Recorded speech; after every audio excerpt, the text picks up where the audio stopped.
Well, thank you very much. I realize that I only own one tie, so I apologize for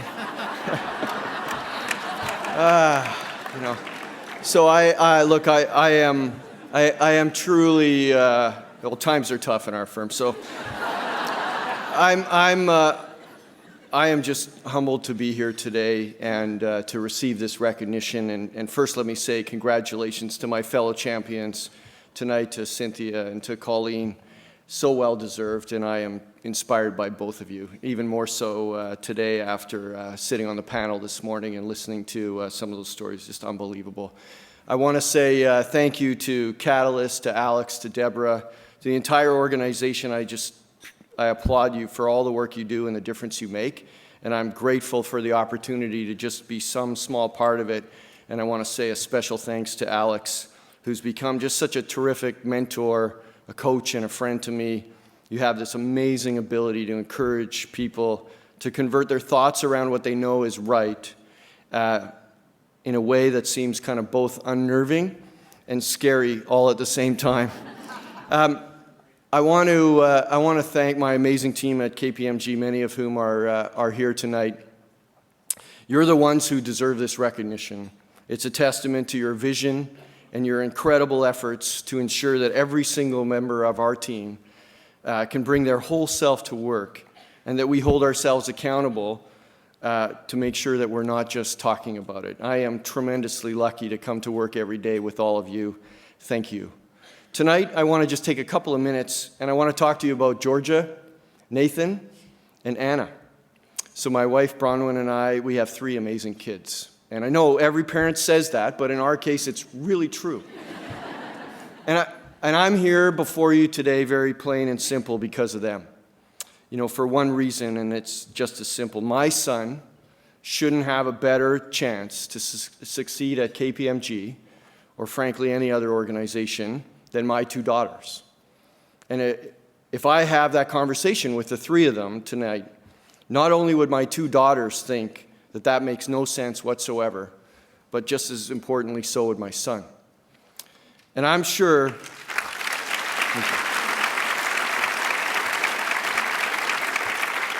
and I'm sure your kids would see it the same way, and intuitively we all get it. But the facts are such that today, he does have a better chance to succeed. And not only is it my passion and my ambition to set us on a path where that's not the case, but as the CEO, it's my responsibility.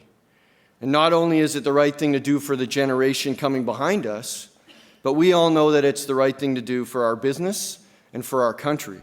In a world where each of us struggle to find the talent needed to succeed on the global stage, we need to build environments where every person can feel included and succeed, regardless of race, regardless of religion, gender, or sexual orientation. And from a gender perspective, we can't afford to leave out 30% of our population from the senior leadership tables and the boards around the country. Canada is considered one of the most desirable places in the world to live, and yet we have a starting wage gap where a woman earns almost $8,000 less than a man for the same job. That's twice the U.S. average. That's completely unacceptable.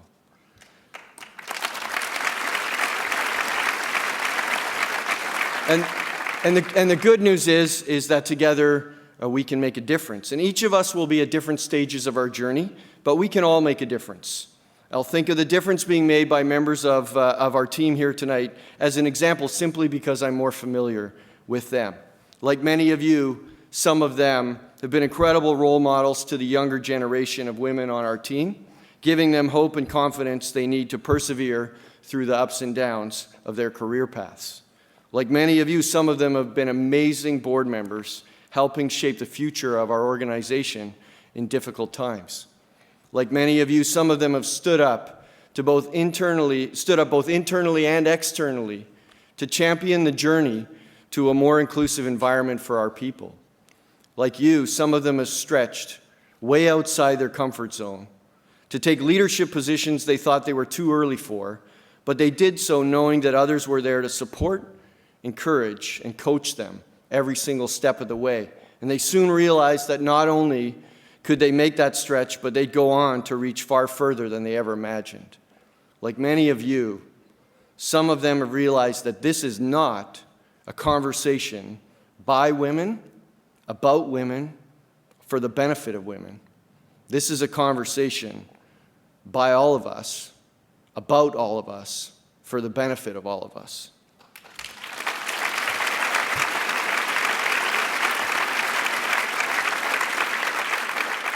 And like many of you, some of them, including myself, started down this road with a massive feeling of insecurity and fear. Fear of doing the wrong thing, saying the wrong thing. And rather than succumb to the fear and do the worst thing possible, which would be nothing, some of them have relied on the knowledge that their passion to make a difference, the purity of their motives, and a healthy dose of humility would overcome the honest mistakes that they make along the way. Each of these examples, it talks to the courage, the stamina, and the passion needed by those who want to be the change in our organizations. And I want you to think about why you're here tonight. Why did you come to this event? You obviously care enough about this issue to give up the one thing that we all don't have enough of, and that's time. So please don't waste the opportunity. I'd encourage each and every one of you to think about what you can do tomorrow to make a visible difference in your organization. If we each walk out of here with a commitment to act, we will help make the road just a little bit easier for the generation behind us, and we owe them that. Nathan and Anna are here with me tonight, and Georgia, unfortunately, is writing a physics midterm as we speak. If I speak for a while, it'll be over, though. I want to thank the three of them for the perspective, the passion, and the drive that they've instilled in me around this issue and so many others, because we're in a world where I will never, ever be able to win the quantity of time race with my kids. They have cared enough in the relationship we share to enable me to win the quality race, and for that, words are not enough to say thank you. And finally, I wouldn't be having this conversation with you without my wife, Bronwyn.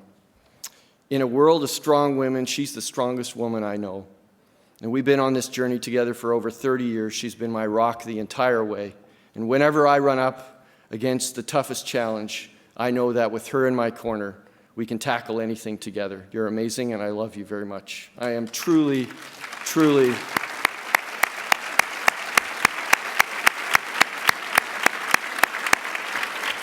I am truly humbled and honored to receive this recognition. Thank you very much.